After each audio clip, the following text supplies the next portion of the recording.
Welcome back to Christy's Corner, where we talk about the 4 C's: Christianity, culture, common sense, and conservatism, but not necessarily in that order. I'm so glad you could make it back.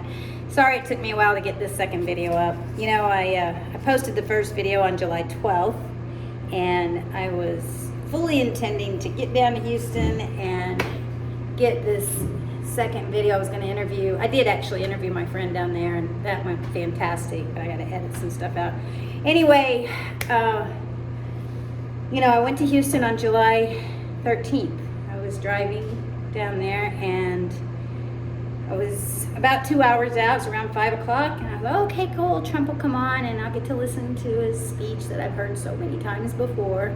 And I was very familiar with that chart as he turned to look at it, by God's grace, at just the right angle and just the right time to save his life.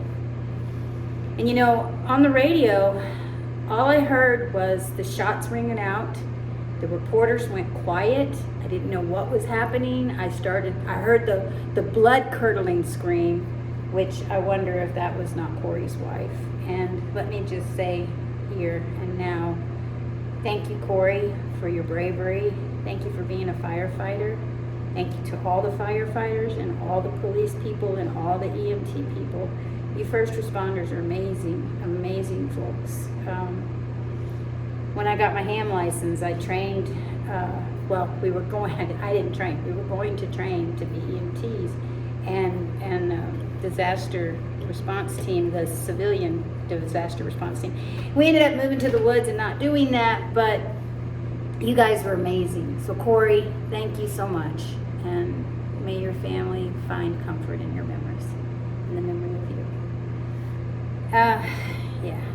And I was so upset from all of that. I couldn't do another video. I couldn't do it, you guys. We're moving his mom up here with us, or we're supposed to be. We're in the process. We're not even sure what else is going to happen. And because she's doing much better now. Thank you, God. Thank you for answered prayer. Thank you for everyone who prayed for her. Thank you from the bottom of my heart, because she is doing much better. So anyway, I was going to record the video, and I was so upset on Sunday, and then on Monday I went out and interviewed my friend, and that went pretty well. That really did, guys, and I will post that. I've just got to edit it. And then Biden drops out, or decides not to be the nominee, even though he was voted the nominee. And then Kamala, whose name we've been mispronouncing on purpose, according to Mika Zabrinsky, or was Scarborough, whatever her name is. Mika, I'm not mispronouncing. I can even say mispronounce, let alone your name. Goodness gracious. We're not doing that on purpose. I didn't know it was Kamala until just the other day when someone said it's comma, like the punctuation mark. And I said, oh, okay, well now we know how to say it. Oh, but we're doing it wrong on purpose. No, we're not, sweetie. We're really not. This really is not a racist country. We have come so far from the 40s and 50s and the ugliness of the 60s. We're not there anymore. This is the information age. And you guys are going to hear me say that over and over. This is the information age. We have privy to information. We know you'd like to shut it down. I'm very familiar with Operation Mockingbird.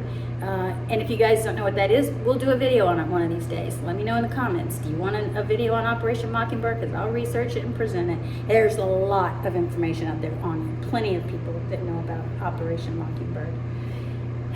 And there's a lot of people who think our 3-letter agencies were involved in the Trump assassination attempt. I don't know if they were or weren't. I'm not saying they were or weren't. I will say this, no one trusts the FBI anymore, not after they went after Trump the way they did. Excuse me, y'all, my allergies are kicking in tonight, so please forgive me for that. And don't fingerprint my fingers, whatever. I don't even care if you steal my identity. I'm not worth stealing. I was worth being ransomed, though. Jesus ransomed me. So with all this going on this week, I've just been too much to do a video. And although this one's going to be a little bit short. But I did want to cover a couple of topics, and one was propaganda and how they have changed the narrative with Kamala. How everyone is talking about, wow, wow, not too long ago, it was being said that Biden had picked her because it was an insurance policy for him, because she was so much worse than him. It was job security for him.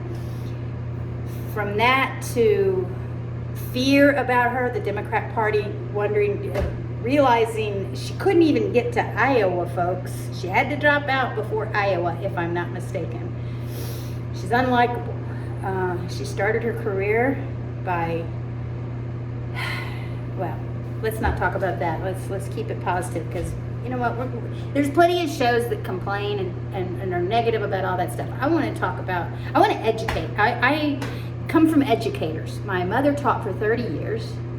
3 months before she died, she was in the classroom. My grandmother taught at the University of Kentucky in Lexington for, I'm not sure how long. She was a professor of history. I think it was her father who had private schools. I come from a family of educators.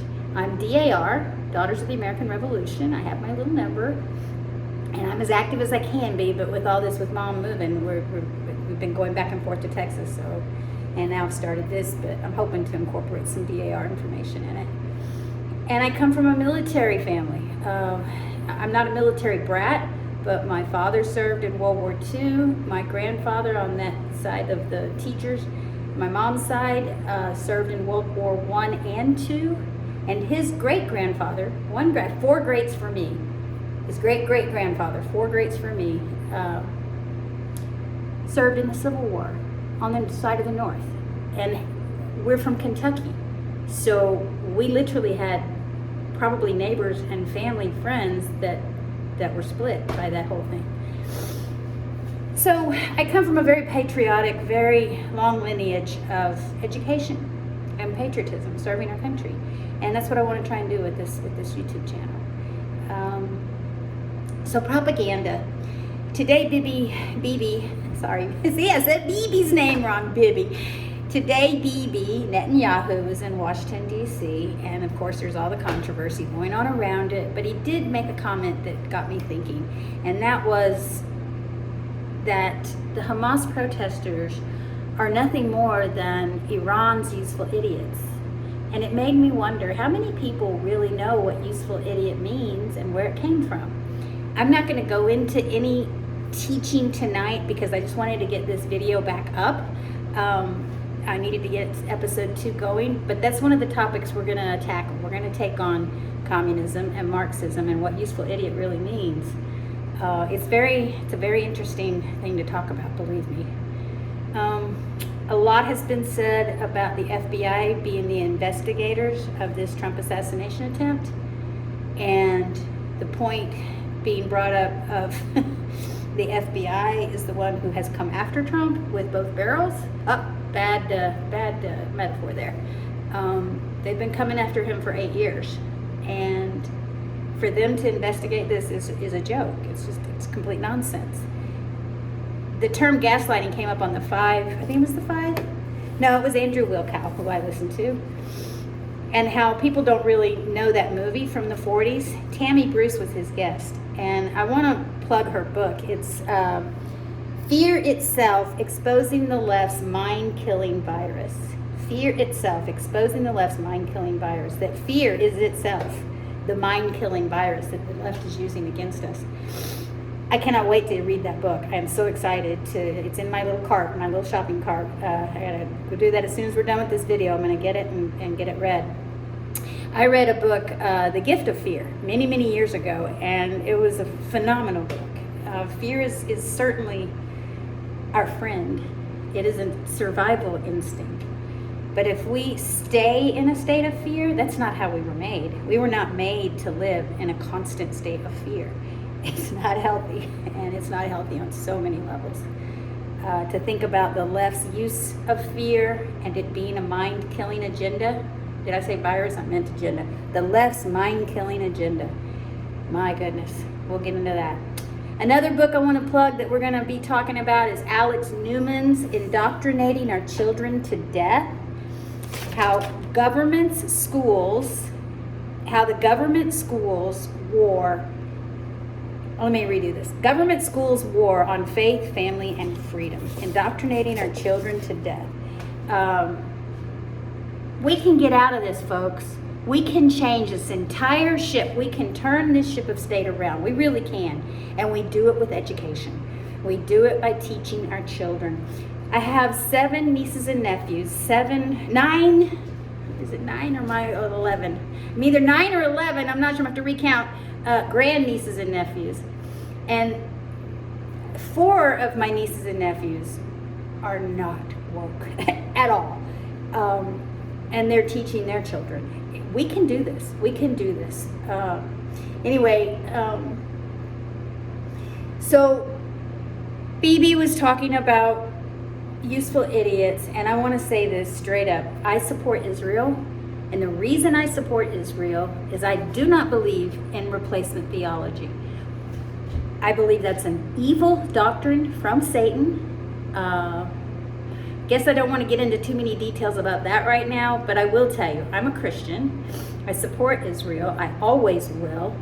I don't like the war. I don't support war of any kind on either side. I do not believe that God wants us, well, I know he wants us to fight evil, but yeah, that's a whole nother topic that we can get into. So I'm going to wrap it up for tonight. Those are the points I'm going to hit on, and I will hopefully start going live by next Tuesday. I don't know if I'm going to make it or not, but if I don't start next Tuesday, it'll be the following, and I'll start promoting it so you guys will know. I look forward to the live chat and finding out what you guys are talking about so we can find answers together. All right, I hope you guys have a great night. Remember, learning to learn is in itself the greatest reward. Take care. Well, let's see. You know what, you guys? I can do this all professional. Take care.